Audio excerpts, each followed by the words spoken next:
আসসালামু আলাইকুম। অবিরাম বাংলার সংবাদে সবাইকে স্বাগত জানাচ্ছি। আমি নাইম ফাথুম মুবিন। শুরুতেই বিআরবি কেবলস সংবাদ শিরোনাম। জানিয়ে দেব সর্বশেষ আপডেট বাংলা সংবাদ। শুরুতেই শিরোনাম। শুরুতেই জানাবো, জনগণের সাড়া না পেয়ে অনলাইনে হরতাল অবরোধ করছে আওয়ামী লীগ। থাকছে বিস্তারিত প্রতিবেদন। এদিকে সাঈদীকে দুনিয়া থেকে সরিয়ে দিতে নির্দেশনা দিয়েছিল ভারতের প্রিয় দর্শক, পুরো রিপোর্টটি উপস্থাপন করছি, ভিডিওটি না টেনে দেখতে থাকুন।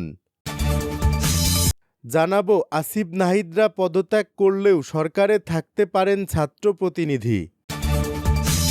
এবং দায়মুক্তি শিরোনামে আওয়ামী লীগের লাইভ অনুষ্ঠানে যোগ দেবেন শেখ হাসিনা। এতক্ষণ শুনছিলেন সংবাদ শিরোনাম, এখন থাকছে বিস্তারিত। জনগণের সাড়া না পেয়ে অনলাইনে হরতাল অবরোধ করছে আওয়ামী লীগ।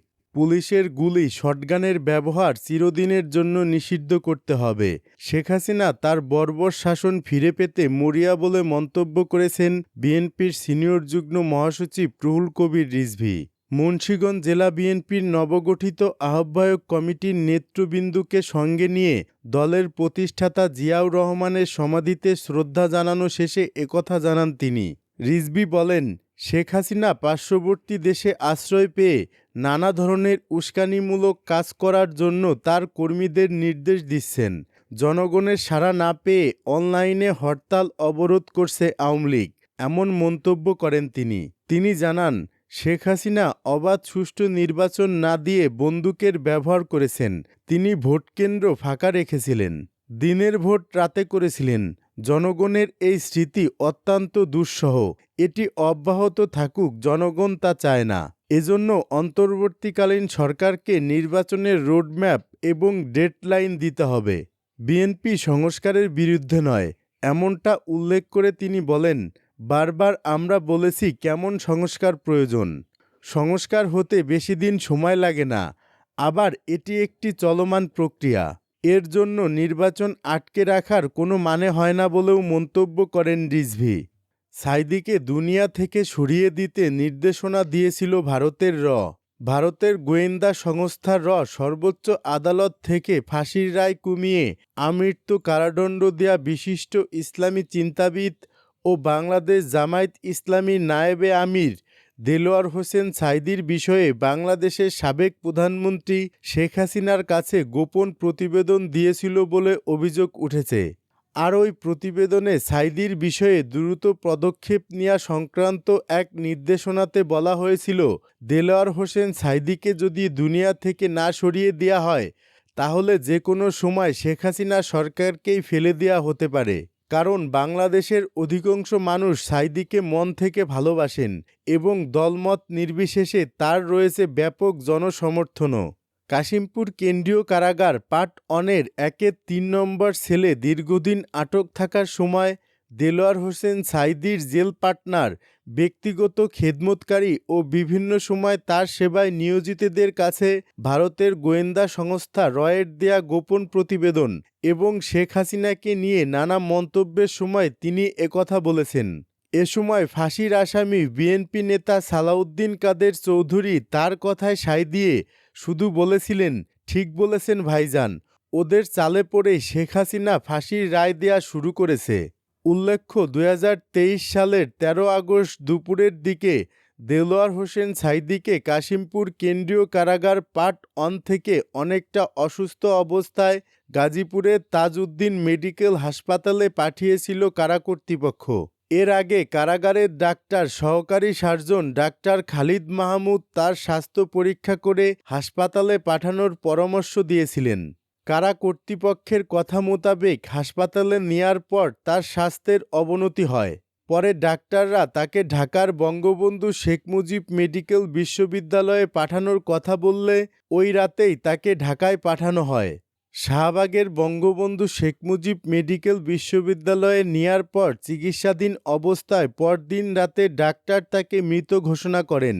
তার মৃত্যুর খবর ছড়িয়ে পড়লে হাজার হাজার ভক্ত হাসপাতালের সামনে ভিড় জমান এবং সুস্থ সাঈদীকে পরিকল্পিতভাবে ইনজেকশন পুশ করে ইমরান সরকারের অনুসারী ডাক্তার মেরে ফেলেছে বলে অভিযোগ করতে থাকেন।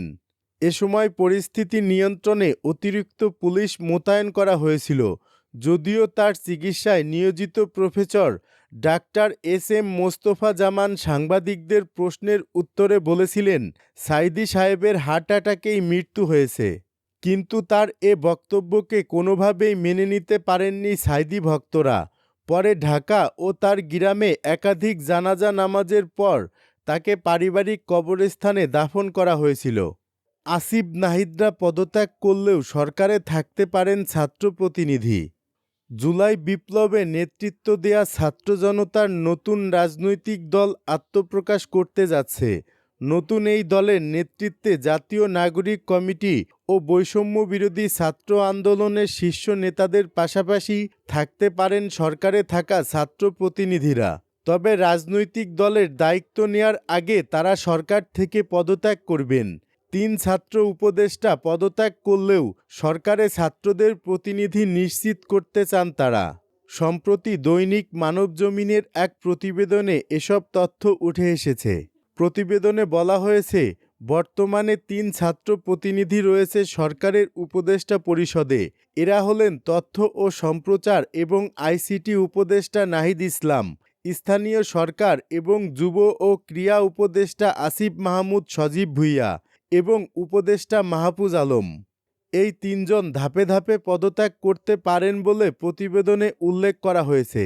এতে আরও বলা হয়েছে, জাতীয় নাগরিক কমিটির যুগ্ম আহ্বায়ক আরিফুল ইসলাম আবিদ বলেন, ভবিষ্যৎ রাজনৈতিক উদ্যোগে যুক্ত হতে সরকারে থাকা ছাত্রদের প্রতিনিধিদের মধ্যে 2-1 জন উপদেষ্টা পদত্যাগও করতে পারেন।